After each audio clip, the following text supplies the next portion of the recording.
Bismillah ar-Rahman ar-Rahim. Brothers and sisters, Assalamu alaikum wa rahmatullah. I'd like to share just a few words with you on the issue of Salah.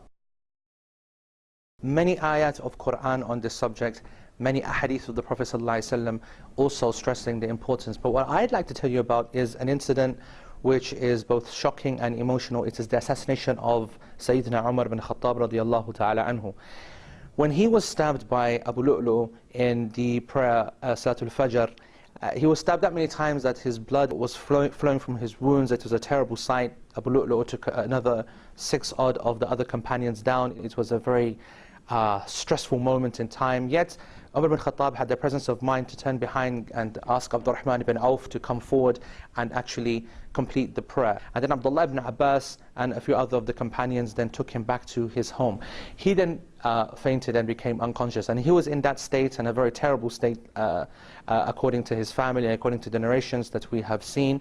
And clearly we know that a person who is dying effectively, and they said that they could see the wound seeping blood, and it was terrible. And they wanted to make sure that he was awake, because clearly they wanted to have him aroused and conscious of what was going on, in order to see whether they could possibly treat what was happening. Now Abdullah ibn Abbas and Miswar ibn Makhrama, they came into the room. The people had tried everything. He was completely unresponsive. The family was shouting at him, shaking him, and they said that we can't make him aware. So the people were very stressed. There was a lot of people at the door of the house. A lot of people were, of course, very distressed of what was happening and what to do next. But some of them then said, you know what will make him come round? It will be the prayer.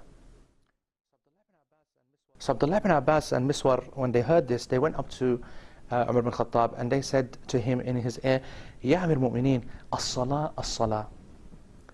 As soon as he heard the word salah, he came round. He said, as-salah, as-salah. In his dying state. Yallah, come on then. وَلَا حَقٌّ, and in another narration, وَلَا حَظٌّ فِي الْإِسْلَامِ لِمَنْ تَرَكَ الصَّلَاةِ. There is no share, there is no Islam for the one who leaves the prayer. A dying man who you would never imagine to be in a state, to be thinking about anything, he came to his senses just as he was remembered about the prayer.